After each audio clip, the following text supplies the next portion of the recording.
வணக்கம். தாவேக தலைவர் நடிகர் விஜய பத்தி நானும் பேசவே கூடாது அப்படின்னு தாங்க நினைக்கிறேன்.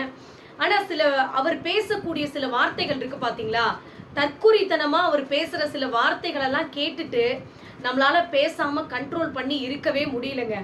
அவர் சொன்ன ஒரு வார்த்தை என்னன்னா, திமுக நடத்துறது அறிவு திருவிழாவா இல்ல அவதூறு திருவிழாவான்னு கேள்வி கேட்டாரு.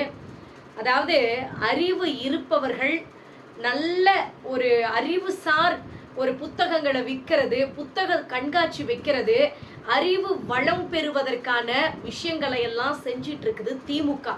அப்புறம் இன்னொரு வார்த்தையை சொல்லியிருந்தாங்க, கொள்கை கொள்கைன்னு சொல்லிட்டு தமிழ் தான், தமிழ்நாடு, தமிழ் இனம், மானம் இதெல்லாம் தான் எங்களுக்கு தலையாய கடமை அப்படின்னு சொல்றாங்க திமுக. ஆமா, நாங்க கொள்கைக்காகவே கட்சி, எங்க கட்சி இருக்குதுங்க திமுக. உங்கள மாதிரி கொல்றதுக்காக நாங்க ஒன்றும் கட்சி ஆரம்பிக்கல. நல்லா தெரிஞ்சுக்கோங்க. நடிகர் விஜய் வாய் இருக்குதுங்கிறதுக்காக எதை வேணாலும் பேசிடுறது. இந்த அறிவு திருவிழாவுக்கு நான் போக வேண்டியதா இருந்தது. நான் கூட என்னால் போக முடியல சில காரணத்தினால. எனக்கு இங்கே ஒரு நிகழ்ச்சிக்கு நான் பட்டிமன்றம் வாங்கியிருந்ததுனால என்னால் சென்னை போக முடியல.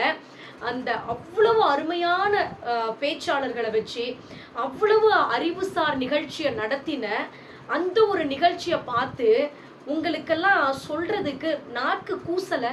ஒரே ஒரு நிகழ்ச்சி நீங்க இந்த மாதிரி நடத்தி காமிச்சிருங்க பார்க்கலாம். கூட்டம் போடுறது, கூட்டத்தை போட்டா முழுக்க முழுக்க முழுக்க திமுகவை பத்தி பேசியே இருக்கிறது.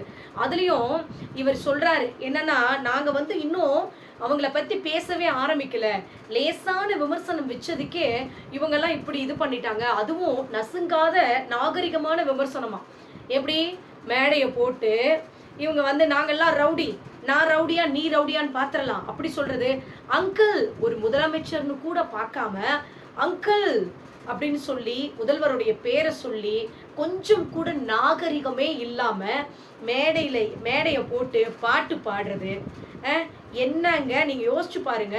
படத்துல நாம பாட்டு பாடி டான்ஸ் ஆடுற மாதிரி நேர்ல ஒரு நடிப்பு நடிச்சுட்டா மக்கள் ஏமாந்துருவாங்க அப்படின்னு கண்மூடித்தனமா நம்பிக்கிட்டு இருக்குது இந்த தாவேகா. அதுலயும் இந்த தற்குறிகள் பேசுறதெல்லாம் உண்மையாவே காமெடியா இருக்குதுங்க கேட்கறதுக்கு. ஏன்னா இவரெல்லாம் இன்னைக்கு அரசியலுக்கு இவர் இந்த பேச்சு பேசிக்கிட்டு இருக்கிறாரு.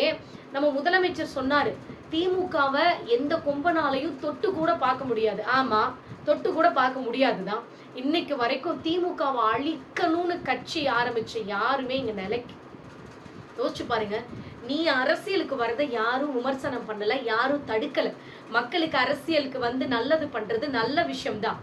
அதை விட்டுட்டு எந்த கூட்டம் போட்டாலும் உருப்படியா ஒரு விஷயம் பேசுறியா? எப்ப பார்த்தாலும் திமுக எங்களுடைய கொள்கை எதிரி, நாங்க திமுகவை எதிர்ப்போம். திமுகவுடைய கொள்கை என்னங்க? சமூக நீதி, பெண்களுக்கு எல்லாமே கிடைக்கணும் அப்படிங்கிறது, எல்லாரும் சமம் அப்படிங்கிறது தான் சமூக நீதி. அப்ப நீங்க திமுகவுடைய கொள்கைக்கு நாங்க எதிரி அப்படின்னா, கொள்கை எதிரி அப்படின்னா அப்ப யாருங்க? அப்ப மக்கள் சமத்துவமா இருக்கக்கூடாதுன்னு நினைக்கிறீங்களா? அப்புறம் இந்த 100 நாள் வேலை திட்டத்துக்கு ஒன்று கூட இப்போ வரைக்கும் ஒன்றிய அரசுல இருந்து எந்த ஒரு ரெஸ்பான்ஸும் கிடைக்கல. அதை கேட்கறதுக்கு ஒரு துப்பு கிடையாது. அது நிதி தரல, கல்வி நிதி தரல. ஒன்றிய பிஜேபி அரசு நம்ம தமிழ்நாட்டுக்கு தர வேண்டிய நிதியை ஒழுங்கா தரல. வரி, ஊறுபட்ட வரி எல்லாம் தமிழ்நாட்டு மேல நமக்கு தான் அதிகமா வரி. இதை கேட்கறதுக்கு எந்த ஒரு துப்பும் கிடையாது உங்களுக்கு. அதை விட்டுட்டு நாங்க தமிழ்நாட்டு மக்களை காப்பாற்றுவோம், நாங்க 2026ல நாங்க சிஎம்மா உங்களையெல்லாம் அடக்கிறோம். நீ சிஎம்மா அடக்கிறதுக்காக ஆட்சிக்கு வரியா இல்ல மக்களுக்கு நல்லது பண்றதுக்காக ஆட்சிக்கு வரியா? என்னோட ஒரே கேள்வி அதுதான். மக்கள் ரொம்ப ரொம்ப தெளிவா இந்த இடத்துல இருக்கணுங்க. மக்கள் இதை ரொம்ப தெளிவா புரிஞ்சுக்கணும். இதுலயும் ஒரு விஷயம் சொல்றாங்க என்னன்னா, நாங்க இவங்க திமுக என்ன பண்றாங்கன்னா, பரன்ல கிடந்த பழைய ஓலைய தட்டி தோரணம் கட்ட பாக்குறாங்களாம். யாரு பரன்ல கிடந்த பழைய ஓலை? ஓலைகள்னா உங்களுக்கு அவ்வளவு சாதாரணமா போயிடுச்சா? அவ்வளவும் தங்கம் கூட நீங்க வாங்கிடலாங்க, விலை மதிக்க முடியாதது.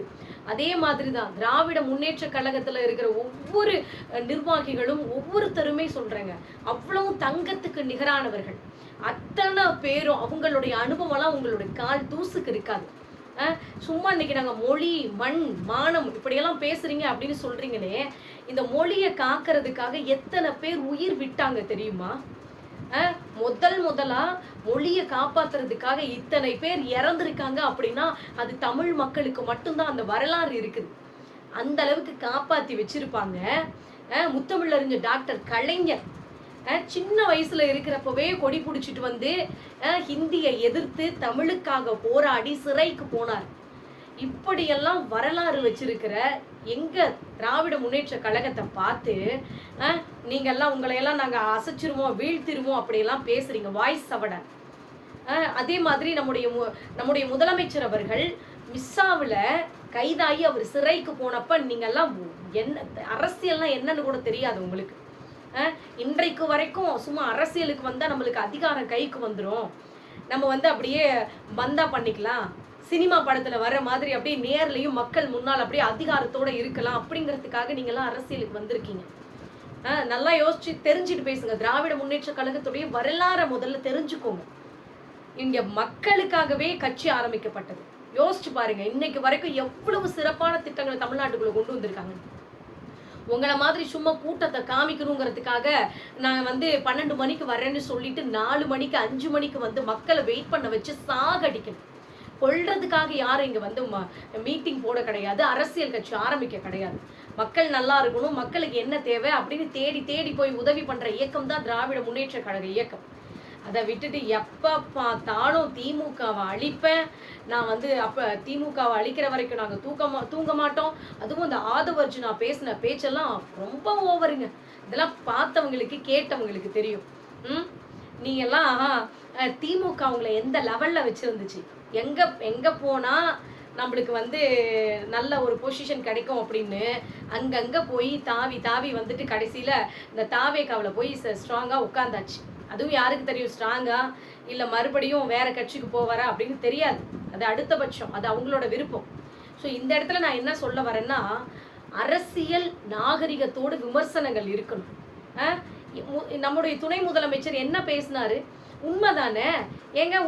ஒரு தாஜ்மஹால் இருக்கு அப்படின்னா, ஒரு செட்டிங்ஸ் மாதிரி ஒரு தாஜ்மஹால் இருக்கு அப்படின்னா எல்லாரும் போய் பார்ப்பாங்க, அதுல செல்ஃபி எடுத்துக்குவாங்க. அது வெறும் அட்டை அப்படிங்கிறது கொஞ்சம் நேரம் கழிச்சு தான் அவங்களுக்கு தெரியும். அதுக்கப்புறம் தான் மக்கள் அதை உணர ஆரம்பிப்பாங்க. அதே மாதிரி தான் ஒரு கட்சி கூட்டம்னு சொல்லி ஒரு நடிகர் வராரு, யாரு தாவேகா தலைவர் நடிகர் விஜய் வராரு அப்படின்னா அவர் எப்படி இருப்பாருன்னு பார்க்கறதுக்காக கூட்டங்கள் கூடத்தான் செய்யும். கூட்டம் எல்லாம் ஓட்டா மாறுமா அப்படின்னா அது கேள்விக்குறிதான். அது சொன்னது அரசியல் நாகரிகத்தோட ஒரு விமர்சனம். அதை விட்டுட்டு பாட்டு பாடுறது, அங்கிள் நச்சு நச்சு நச்சுன்னு உச்ச நீதிமன்றம் கொட்டுச்சு. என்னங்க சிபிஐ அப்படின்னா எல்லாம் விசாரணை வைக்கத்தான் செய்வாங்க. நீங்க தான் சிபிஐ வேணும்னு சொன்னீங்க, விசாரணை வச்சாங்க. இது காமனா எல்லாருக்கும் கேட்கக்கூடிய ஒரு கேள்விதான். இப்படியெல்லாம் ஏன் நடந்துச்சு, இப்படி ஏன் பண்ணீங்கன்னு சொல்லி விசாரணை, அவ்வளவுதான், ஜஸ்ட் விசாரணை. அது ஒரு பெரிய விஷயமா எடுத்துக்கிட்டு அரசு படத்துல எப்படி டைலாக் பேசுவாரோ அதை விட பயங்கரமா மைக்ல வந்து உட்காந்து பயங்கரமா ஆக்ஷனோட டைலாக் பேசிட்டார். இந்த டைலாக் எல்லாம் நம்ம பேசிட்டோம்னா மக்கள் நம்மளுக்கு ஓட்டு போட்டுருவாங்க. அங்க நேர்ல கரூர்ல அத்தனை பேர்த்து இறந்தவங்களை பார்த்துட்டு அழுத அண்ணன் அன்பில் மகேஷ் அவரை பார்த்து நடிக்கிறாங்க அப்படின்னு சொன்னாங்க. இவர் ரூம் போட்டு அழுதுட்டாராம், மக்கள் முன்னால காலில் விழுக போயிட்டாராம். அது வந்து உண்மையா? என்னங்க உங்க லாஜிக்கு? யோசிச்சு பாருங்க. மக்கள் நாம தெளிவா இருக்கணுங்க, ரொம்ப ரொம்ப தெளிவா இருக்கணும். ஏன்னா நல்லா புரிஞ்சுக்கோங்க, இங்க தமிழ் மொழியை காப்பாற்றணும், தமிழர்களுடைய மானத்தை காப்பாற்றணும், என்றைக்குமே தமிழர்கள் தான் நமக்கு அப்படின்னு சொல்ற இயக்கம் திமுக. இப்ப இதெல்லாம் நீங்க வந்து வேணாம், நீங்க இதெல்லாம் பெருசா கொள்கைன்னு வச்சுக்கிட்டு இருக்கிறீங்க அப்படின்னு நீங்க சொல்றீங்கன்னா நிச்சயமா நல்லா யோசிச்சு பாருங்க. இந்த தாவேகா நடிகர் விஜய் நிச்சயமா பிஜேபி கூட அவங்களுடைய கைப்பாவையாக இல்லாம இந்த வார்த்தையெல்லாம் வெளியில வராது. ஏற்கனவே தமிழின துரோகிகள் நிறைய பேர் தமிழ்நாட்டில் இருந்துட்டு தமிழ் மக்களுக்கு எதிராகவே செயல்பட்டுட்டு வராங்க. அவங்க கூட இப்ப இவரும் சேர்ந்துட்டாருன்னு வச்சுக்கோங்களேன். ஏன்னா இவர் ஈடிக்கு பயந்துட்டு தான் கட்சி ஆரம்பிச்சாரு, அது வேற விஷயம். ஈடிக்கு பயந்துக்கிட்டு நம்ம வந்து அரசியலுக்கு வரணுங்கிறதுக்காக பிஜேபிக்கு சப்போர்ட் இன்னும் கொஞ்ச நாள் வெயிட் பண்ணி பாருங்க. நிச்சயமா நடிகர் விஜய் ஒன்றிய அரசு கூட வந்து போய் ஜாயின் பண்றதுக்கான வாய்ப்புகள் இருக்கு. அவர் போய் கூட்டணி வைக்கிறாரு வைக்கல அதெல்லாம் அடுத்தபட்சம். ஆனா புரிஞ்சுக்கோங்க, நிச்சயமா நடிகர் விஜய் வந்து பிஜேபியினுடைய கைப்பாவையா அவங்க சொல்றபடியெல்லாம் ஆடிக்கிட்டு இருக்கிறார். அதனாலதான் இந்த தமிழர்கள் ஏன் இந்த வார்த்தையெல்லாம் வருது, தமிழ் மானம் காக்கிறதுக்காக அவதான் ஒரு கொள்கைன்னு சொல்றாங்க, ஏமாத்துறாங்க அப்படின்னு இவர் பேசுறாருன்னா, தமிழர்களை அழிக்கணும்னு நினைக்கிறது முதல்ல பிஜேபி. இந்த வார்த்தையெல்லாம் இவருக்கு வருது அப்படின்னா நிச்சயமா செகண்ட் அவங்களுடைய கைப்பாவை தான் இவர் நடிகர் விஜய்.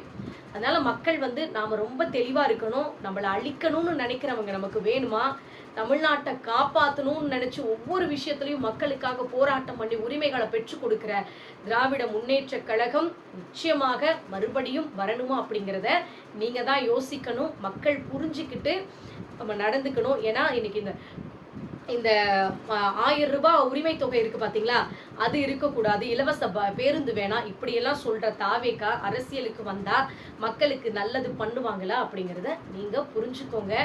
ஏன்னா அன்னன்னைக்கு அன்றாட வேலைக்கு போயிட்டு வராங்க பாத்தீங்களா, அவங்களுக்கு தாங்க தெரியும் அதோட கஷ்டம் என்னன்னு. இன்னைக்கு மகளிர் எல்லாம் மாசம் 1000 ரூபாய் 15ஆம் தேதியானா அவங்களுடைய அக்கௌண்ட்டுக்கு கிரெடிட் ஆயிடுது.